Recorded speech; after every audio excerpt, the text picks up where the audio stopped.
ناظرین ہمارے ساتھ اس وقت موجود ہیں ثاقب بشیر صاحب، سینئر کورٹ رپورٹر، اور ان سے جانیں گے کیونکہ گزشتہ رات وہ مطیع اللہ جان صاحب کے ساتھ موجود تھے جس وقت یہ خبر گردش کرنا بعد میں شروع ہوئی کہ اٹھایا گیا ان دونوں رپورٹرز کو۔ ثاقب صاحب السلام علیکم، بہت شکریہ پروگرام کے لیے وقت نکالنے کے لیے۔ ثاقب صاحب ذرا بتائیے گا کہ گزشتہ رات آپ اور مطیع اللہ جان صاحب کدھر تھے، کہاں سے اٹھایا گیا، کیا ہوا تھا؟ یہ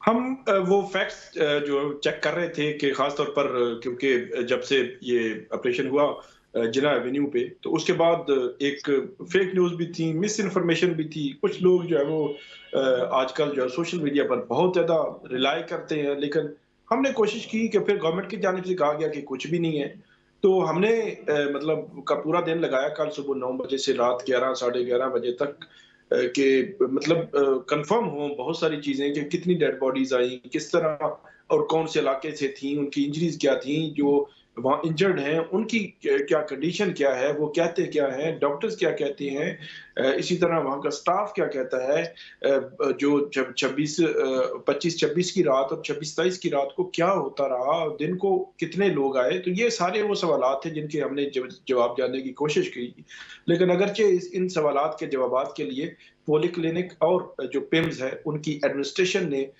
جو عدم تعاون رہا ہے اس کے حوالے سے میں یہ سمجھتا ہوں، میں یہ نہیں کہہ رہا کہ کوئی 20 کی لاشوں یا 10 کی فگر ہمیں کنفرم ہوئی، ہمیں جو کنفرم ہوا ہے وہ یہ جو آ چکا ہے کہ 2 یا 3 پیمز یا 2-3 مطلب اس طرح کر کے پولی کلینک جو ڈیڈ باڈیز ہیں، تو مطلب 2 پیمز اور 3 جو ہے وہ اس میں پولی کلینک کی تھی۔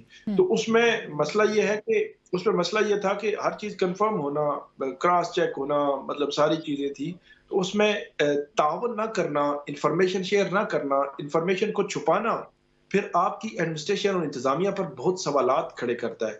تو ہم بہرحال تھے اور رات کو تقریباً 11-11:15 وہاں سے نکل رہے تھے، تو جو پیمز پارکنگ ہے وہاں پہ مطلب گاڑی آئی ایک اور کچھ لوگ تھے، انہوں نے مطلب ہمیں گاڑی میں بٹھایا اور وہ ان کی پہچان تو ہو نہیں سکی اور گاڑی کو بھی اس طرح نہیں ہم دیکھ سکے گاڑی کس کی ہے اور نہ ہی ان کو یہ لگی یہ کون ہے، لیکن انہوں نے بٹھایا، کپڑے ڈالے سروں پہ اور لے گئے اور بٹھا دیا وہاں پہ بھی جا کر کمرے میں۔ اور اس کے بعد بہرحال ایک چیز بڑی اہم ہے، کیونکہ اس سارے سینیریو میں ایک سوال بہت زیادہ پوچھا جاتا ہے کہ آپ پہ کوئی تشدد تو نہیں کیا گیا؟ تو جب تک میں وہاں پہ رہا ایسا کوئی نہیں ہوا۔ اور 11-11:15 یہاں سے لے کر گئے اور مجھے 2:30 بجے چھوڑا گیا، اور وہ کون سی جگہ تھی یہ نہیں پتا، کمرہ تھا ایک یہ وہ، اسی میں پھر جو ہے وہ رکھا گیا اور اس میں کپڑا ڈال کے، اور اس کے بعد تقریباً 1:15 مجھے جو ہے وہ کہا گیا کہ آپ کا معاملہ نہیں ہے، آپ کو ہم جو ہے وہ بھیج رہے ہیں، معاملہ ان کا ہے، مطلب مطیع اللہ جان صاحب کا۔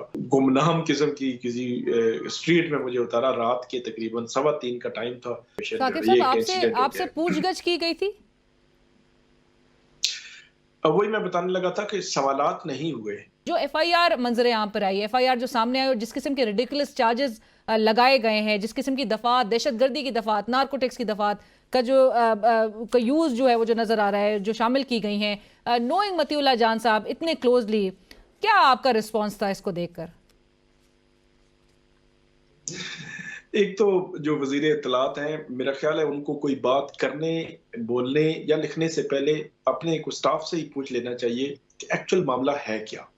مطیع اللہ جان صاحب پر جو اسٹیٹ ہے، جو حکومت ہے، جو سرکار ہے، جو پولیس ہے، جو انتظامیہ ہے، وہ یہ الزام نہیں لگا رہی کہ آپ نے فلاں فیک نیوز دی اور مس انفارمیشن دی یا یہ، وہ کہہ رہے ہیں بھائی آپ آئس جو ہے وہ وہاں سے برآمد ہوئی ہے، وہ کہہ رہے ہیں جی آپ منشیات کی خرید و فروخت کرتے ہیں اور ہم نے وہ پورا لنک نکالا ہے، وہ کہہ رہے ہیں کہ آپ نے ہٹ کی گاڑی اور آپ نے دہشت گردی کی ہے، آپ نے رائفل چھین کے پولیس اہلکاروں پر تان لی۔ جی آپ منشیات فروش بھی ہیں، وہ یہ کہہ رہے ہیں۔ تو اس لیے وزیر اطلاعات کو یہ دیکھ لینا چاہیے۔ باقی میں نے ٹویٹ بھی کیا، میں یہاں پہ بھی ضرور بات کروں گا کہ مسلم لیگ نون کو بہت بہت مبارک ہو، ان کے ساتھ جو ظلم ہوا تھا رانا ثناءاللہ کے ساتھ، یہی مطیع اللہ جان، یہی مطلب میں خود اور ہم جیسے بہت سارے جو جرنلسٹ، اس وقت بھی ایک پرنسپل سٹانس تھا اور آج بھی اسی پرنسپل سٹانس پہ ہیں، لیکن اس وقت پرنسپل سٹانس کے بینیفیشری اس وقت کی اپوزیشن تھی، شہباز شریف، آصف زرداری، بلاول بھٹو، مولانا، تو آج کی بینیفیشری پرنسپل سٹانس وہی ہے. آج کی مطلب ظلم ہو رہا ہے پی ٹی آئی پہ تو ہم اس پہ بات اٹھاتے ہیں، فیکٹس لاتے ہیں، بتاتے ہیں لوگوں کو کہ یہ غلط ہو رہا ہے. تو آج ان کو جو ہے وہ یہ لوگ برے لگتے ہیں، آج ان میں سے کیڑے نکالتے ہیں. کل یہی ولاگرز تھے، یہی لینگویج تھی، سب کچھ تھا، تو بڑے جناب ان کے گھر میں پہنچے تھے. جائیں آج ان کے گھر. اور پھر جو رانا ثناءاللہ پر جو ایف آئی آر ہوئی تھی منشیات کی، سب نے کنڈیم کیا تھا. آج بھی ہم بالکل کہتے ہیں کہ وہ غلط تھی، جھوٹ تھی، فریولس تھی. لیکن یہ ہے کہ آج مسلم لیگ نون نے ایک سینئر صحافی جس کی انٹیگریٹی کو آپ کوسچن نہیں کر سکتے، آپ اس سے اختلاف کر سکتے ہیں، آپ اس کی طریقہ کار سے اختلاف کر سکتے ہیں، لیکن اس کی انٹیگریٹی پہ سوال نہیں اٹھا سکتے. تو آپ نے اس کے خلاف آئز اور منشیات کی خرید و فروخت کے جو بنائے ہیں مقدمے، تو اس کا مطلب ہے آپ نے اپنا بدلہ لیا ہے مطیع اللہ جان سے. اور میرا خیال ہے یہ ایک بڑا سبکی کا مقام ہے، اور بالکل. یہ حکومت کو یہ سوچنا ہوگا اور ان کو فوری طور پر یہ ایف آئی آر مقدمہ واپس کر کے ان کو ڈسچارج کرنا چاہیے. اور جب تک انفارچونیٹلی یہ ثاقب صاحب آپ وہ جانتے ہیں behind the کہ bar یہ behaviors حقائق ابھی یہ تسلیم نہیں کر پا رہے. یہ بین الاقوامی میڈیا پرہیپس الیکٹرانک میڈیا تو بڑے کربس کا سامنا کر رہا ہے، لیکن بین الاقوامی میڈیا جو کچھ دکھا رہا ہے، جو کچھ سوشل میڈیا پہ فوٹیجز آ رہی ہیں، وہ سب کچھ سمجھ رہے ہیں کہ یہ ایک پروپیگنڈا ہو رہا ہے. وہ حقائق کو باہر آنے دے رہے نہیں ہیں، اور انفارچونیٹلی ان کو کیونکہ سوٹ نہیں کرتا تو وہ اس وقت میڈیا کے ساتھ بھی اس طرح سے کھڑے ہوئے دکھائی نہیں دے رہے. بٹ تھینک یو ثاقب صاحب، بہت شکریہ ہمیں جوائن کرنے کے لیے. ہمیں اسٹوڈیو میں جوائن کریں اقبال خٹک صاحب، نمائندہ ہیں رپورٹرز وداؤٹ بارڈرز پاکستان کے، executive director freedom network. Iqbal صاحب السلام علیکم، بہت شکریہ جوائن کرنے کے لیے. اور پینل میں ہمارے ساتھ موجود ہے سینئر صحافی، رہنما اور secretary finance P F U J Lala Asad Pathan صاحب. اسد صاحب السلام علیکم، آپ کا بھی بہت شکریہ پروگرام میں جوائن کرنے کے لیے. اقبال صاحب، گفتگو کا آغاز آپ سے، اینڈ آئی ریئلی وانٹڈ کہ ہم یہ ڈسکشن ایک ایسے ٹائمز میں بھی کبھی کر رہے ہوں کہ جہاں پر ہم بتا سکیں ناظرین کو کہ پریس فریڈم انڈیکس میں پاکستان جو ہے وہ اتنے پوائنٹس کا اس کا اضافہ ہو گیا ہے، اور فریڈم میں ایک بہتری ماحول جو ہے پریس کے لیے، صحافت کے لیے پاکستان میں بہتر بنتا ہوا نظر آ رہا ہے، اور ورلڈ انڈیکس میں ہماری رینکنگ بہتر ہوتی ہوئی نظر آئے. لیکن unfortunately every time we hit a new low ہمیں ڈسکشن کرنا پڑ رہا ہوتا ہے. اور شاید یہ بھی وجہ ہے کہ اگر ہم مسلسل آواز اٹھاتے رہے اور یونیفائڈ ایک ہمارا سٹانس ہو تو یہ شاید قدغنیں بھی کم ہوتی ہوئی دکھائی دیں. لیکن اقبال صاحب، جو گزشتہ رات کا یہ جو مطیع اللہ جان صاحب کی ابڈکشن کا معاملہ، ایف آئی آر سامنے آنا اور اس قسم کے ہیڈیس چارجز ان پہ لگائے جانا، کتنا الارمنگ ہے یہ جانتے ہوئے کہ ایک کیپٹل اسلام آباد میں اس قسم کے حالات ہیں صحافیوں کے لیے؟ اسلام آباد جو ہے اس سال جو فریڈم نیٹ ورک کی امپینٹی رپورٹ ہے وہ سیکنڈ موسٹ ڈینجرس شہر قرار دیا گیا ہے after Sindh province, and followed by Punjab جو کہ تیسری پوزیشنز پہ ہے، اور خیبر پختونخوا اور بلوچستان جو ہے وہ آپ کے 4th اور 5th پہ آ گئے ہیں. لیکن اس کا یہ مطلب نہیں ہے کہ وہاں پہ آزادی ہے، وہاں پہ صحافی محفوظ ہے، بلکہ وہاں سینسرشپ ہے. سو لہٰذا آپ کو اس لیے وہ جو ہے لو آ رہے ہیں. اسلام آباد you said second most dangerous and this is not for the first time. Previously 2 دفعہ اسلام آباد ایک دفعہ سیکنڈ پہ آیا تھا، ایک دفعہ فرسٹ پوزیشن پہ آیا تھا. اینڈ آئی تھنک یہ جو کریک ڈاؤن ہو رہا ہے صحافیوں پہ اور میڈیا پہ، اس کو میں لنک کر رہا ہوں جو پولیٹیکل انسٹیبلٹی ہے. اس پولیٹیکل انسٹیبلٹی میں اور اس جو پولیٹیکل وار ہے حکومت اور اپوزیشن خاص طور پہ پی ٹی آئی کے درمیان، اس میں نیریٹیوز جو ہے وہ اب ایک بڑا کی انسٹرومنٹ بن گیا، اور ہر ایک فریق جو ہے وہ چاہتا ہے کہ میں ایک نیریٹو بناؤں، اس نیریٹو کو فالو کیا جائے. میڈیا کو جو کردار ہے وہ ہے سچ کو ڈھونڈنا. اینڈ آئی تھنک کہ مطیع اللہ جان کو جو سزا مل رہی ہے یا اس کے خلاف جو وہ حقائق کو ویریفائی کرنے کے لیے، ہاں، سو وہ میرے خیال میں اس کو سزا دینے کا مطلب ہے. یہ جو کچھ لکھا گیا اس ایف آئی آر میں، یہ اگر کوئی جج اندھا بھی ہو تو اس کو پہلی پیشی میں وہ باہر پھینک دے گا اگر اس جج میں اتنی ہمت ہوگی. میرا نہیں خیال ہے کہ اس کیس میں کوئی جان ہے اور مطیع اللہ کو کوئی سزا ہو سکتی. ہاں، اس کو ذہنی طور پہ، اس کو جسمانی طور پہ تھوڑا سا تکانا ہے، بگانا ہے، اور اس کو ایگزاسٹ کرنا ہے، اور اس کو اپنے جو پیشہ ورانہ کام ہے اس سے اس کی توجہ ہٹانی ہے اور اپنے آپ پہ مبذول کرنی ہے. بٹ میرا نہیں خیال ہے کہ یہ کامیاب ہوں گے یہ اس میں، مطیع اللہ جان اس کی طرف آ جائے گا. اور مطیع اللہ جان کو جانتے ہوئے بھی I worked with him as well, وہ انتہائی انٹیگریٹی کے مالک ہیں اور کبھی بھی اپنی پروفیشنل جو ان کی رسپانسبلٹی ہے اس پہ کبھی کمپرومائز نہیں کرتے. اسد صاحب، یہ پوری جو یہ پیش رفت جس طرح سے نظر آ رہی ہے، اور جو ایک سٹانس نظر آتا ہے حکمرانوں کا، 4 سال پہلے شہباز شریف صاحب اس وقت کے اپوزیشن لیڈر تھے اور وہ کنڈیم کر رہے تھے یہی مطیع اللہ جان صاحب کو جب ابڈکٹ کیا گیا تھا، اٹھایا گیا تھا، اور بڑی کنڈیمنیشن ان کی طرف سے آئی. انہوں نے یہ بھی کہا کہ اگر ان کو کچھ ہوتا ہے تو ذمہ دار وزیر اعظم ہوگا. کیسے دیکھتے ہیں آپ ان کے رویے بھی اور یہ جو کچھ مطیع اللہ جان صاحب کے ساتھ اور جو روکنے کی کوششیں کی جا رہی ہیں حقائق تاکہ منظر عام پر نہ آئے، اس پر آپ کیا کہیں گے؟ یہ جو اسپیشلی ایف آئی آر میں جس قسم کی دفعات اور اتنی آسانی سے اب یہ تو دہشت گردی کی دفعات اس ملک میں لگ رہی ہے. We've already lost one of the best investigative journalist in Pakistan, Arshad Sharif صاحب. جی بالکل آپ نے درست فرمایا. اصل ایشو یہ ہے کہ جب ملک میں مارشاء اللہ ہوتا ہے تو ہمیں پتہ ہوتا ہے کہ ہمارا مخالف کون ہے اور ہم نے کس کا ساتھ دینا ہے. ہم نے پبلک کے ساتھ کھڑا ہونا ہے، ہم نے آئین کے ساتھ کھڑا ہونا ہے، ہم نے قانون کے ساتھ کھڑا ہونا ہے، اور سامنے ان کو توڑنے والے موجود ہوتے ہیں. مگر بڑے افسوس سے کہنا پڑتا ہے کہ یہ وہ لوگ ہیں جب اپوزیشن میں ہوتے ہیں تو ان کا بالکل بیانیہ الگ ہوتا ہے، اور جب یہ پاور میں آتے ہیں تو یہ ان ڈکٹیٹروں سے بھی زیادہ خطرناک ڈکٹیٹر ہو جاتے ہیں. اس طرح کا دور جو اس وقت ایک سویلین گورنمنٹ میں جو ہے وہ جرنلسٹوں کے خلاف، پولیٹیکل ورکرز کے خلاف جو چل رہا ہے، اس طرح کا دور تو ہم نے ضیاء الحق کے زمانے میں دیکھا تھا. معاف کیجیے گا، ایوب کے زمانے میں بھی نہیں تھا اس طرح کا دور. تو اس طرح کا دور تو یحییٰ کے زمانے میں بھی نہیں تھا. ہاں، ضیاء الحق کے زمانے میں پیپلز پارٹی کو کریش کیا گیا، اس کے بعد اخبارات پہ بھی بہت سختیاں کی گئیں اور سینسرشپ کیا گیا، کوڑے مارے گئے، جرنلسٹوں کو گرفتار کیا گیا. اور اس کے بعد اب جو یہ دور شروع ہوا ہے، یہ انتہائی ایک گندا اور بدبودار دور شروع ہوا ہے.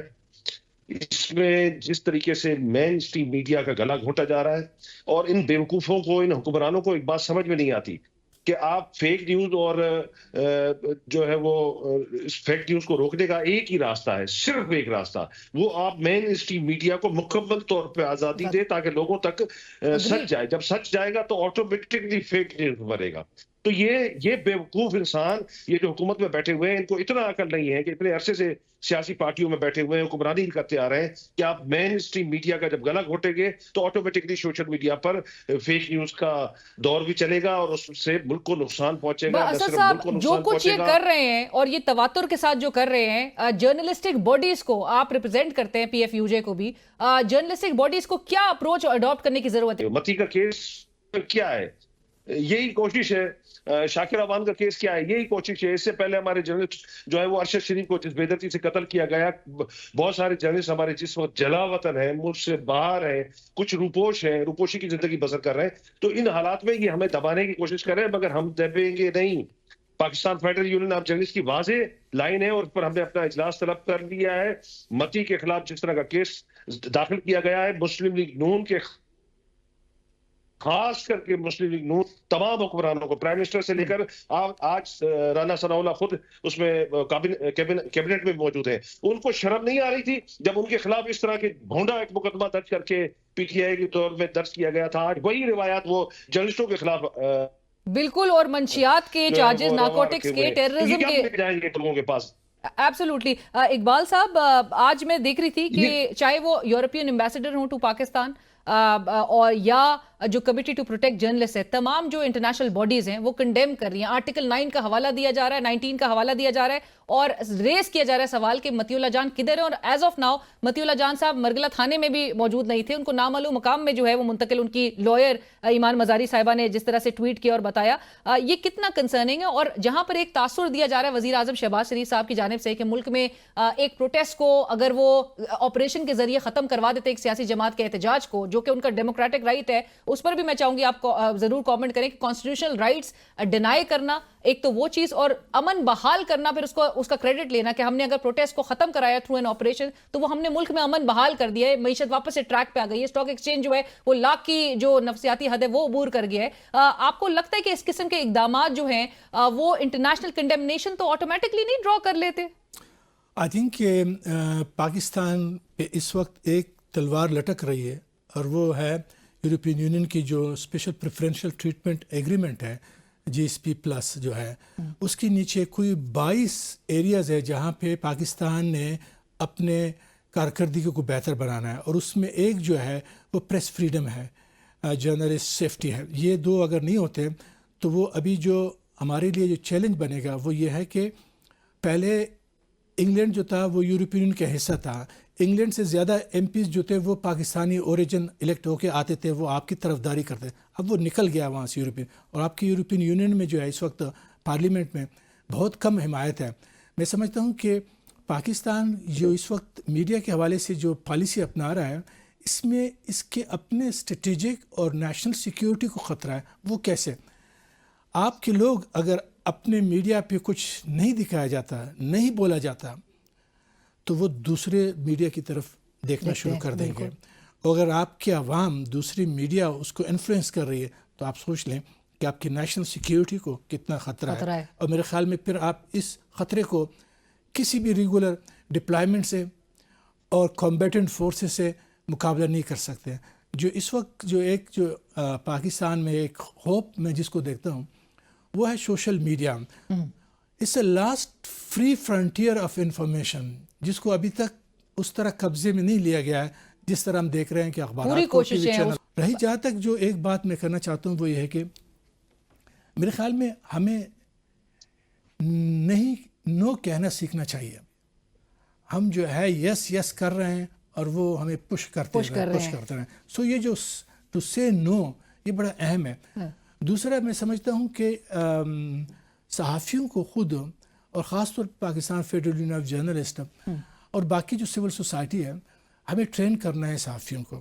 کیونکہ جو اس طرح کی صورتحال میں جب آتے ہیں ہمارے بہت سارے نئے ساتھی آ گئے ہیں جرنلزم کر رہے ہیں، ینگ لڑکے ہیں اس کو سو اگر وہ ٹرین نہ ہوں گے تو اسی صورتحال کو پھر کوپ کرنا اور سامنا کرنا بھی بڑا چیلنج ہو جاتا ہے. ایبسولوٹلی. سو اس لیے یہ ضروری ہے کہ یہ سالیڈریٹی رہے. انفارمیشن منسٹر پنجاب عاظمہ بخاری صاحبہ لکھتی ہیں کہ جو مطیع اللہ جان صاحب کے ہی کانٹیکس میں وہ کہہ رہی تھی کہ جی یہ صحافی اور جو یوٹیوبرز اور ڈالرز کمانے والے ہیں ان میں فرق جو ہے وہ سمجھنے کی ضرورت ہے. یہ کیوں؟ یہ کون ہوتے ہیں بتانے والے کہ کون صحافی ہے کون صحافی نہیں ہے؟ یہ ہمیں صحافت بتائیں گے؟ دیکھیں جی، جو خود فارم 47 کی پیداوار ہو تو ان سے آپ کیا امید لگا سکتی ہیں؟ وہ تو اسی طرح کی گفتگو کریں گے. ان لوگوں نے جب ووٹ کی طاقت کو، ووٹ کی پرچی کی طاقت کو زمین بوس کر دیا اور ان کو یہ بات سمجھ بھی آ گئی کہ اب ووٹ کی طاقت سے ہم نے اقتدار میں آنا ہے اور بیٹھ کر تمام حکومتیں چلانی ہیں، تو پھر وہ اسی طرح کی زبان استعمال کریں گے. صاحب آپ کو لگتا ہے کہ ان کے اٹیمپٹس ایسے ہیں کہ یہ ایک ڈویژن، ایون جرنلسٹ فریٹرنٹی میں ایک ڈویژن کریٹ کرنے کی کوششیں ہیں؟ دیکھیں اس طرح کی کوئی ڈویژن جرنلسٹ کمیونٹی میں نہیں ہے. یہ جتنی بھی کوششیں کریں یہ پہلے بھی ناکام ہوئے ہیں. یہ 70 سال سے اس ملک میں ناکام ہوتے رہے ہیں. Pakistan federal union of journalist کے انڈر امبریلا پورے پاکستان کے جرنلسٹ یکمشت ایک جگہ پہ موجود ہیں. ہم اپنے ساتھی مطیع اللہ جان اور ذاکر امان کے لیے کھڑے ہوئے ہیں. اس کے علاوہ جتنے بھی جرنلسٹ ہیں ہمارے، جن کو بھی جہاں پر پریشان کیا جائے گا، Pakistan federal union of journalist کے لیے حکمت عملی بنا رہی ہے. ہم میدان عمل میں آئیں گے. ملک کے 25 کروڑ عوام کے مفادات میں صرف اور صرف آزاد عدلیہ ہے، آزاد جمہوریت ہے، آزاد میڈیا ہے. اس کے علاوہ یہ ملک آگے نہیں بڑھ سکتا. آپ جتنی سینسرشپ لاگو کریں گے مین اسٹریم میڈیا پر، سوشل میڈیا پر، اس سے زیادہ فیک نیوز چلے گی، اس سے زیادہ ملک کا نقصان ہوگا، ملک کی بربادی ہوگی. خدا را سینسرشپ کا خاتمہ کریں، اس ملک میں آزادی دیں تاکہ لوگوں تک سچ پہنچ سکے، لوگوں تک پہنچ سکے. اور آپ کو پریشان ہو کے، مطلب حکمرانوں کے لیے کہ ان کو پریشان ہو کے یہ اس کو ریگولیٹ کرنے کی طرف اتنا نہیں سوچنے پڑے گا. اگر آپ نے سینسرشپ جو ہے وہ اسی طرح سے امپوز رکھی اور جس قسم کے حالات ہیں، شاکر محمود ایوان صاحب کے خاندان جس طرح سے بتا رہے تھے کہ ان کے گھر کی دیواریں پھلانگی گئی، سی سی ٹی وی فوٹیجز جو ہے وہ قبضہ کیا گیا، کیمراز جو ہے وہ توڑے گئے اور ان کو اٹھایا کس طرح سے گیا. بٹ تھینک یو سو مچ، بہت شکریہ اقبال خٹک صاحب پروگرام میں جوائن کرنے کے لیے. اسد صاحب آپ کا بھی بہت شکریہ ہمیں پروگرام میں جوائن کرنے کے لیے.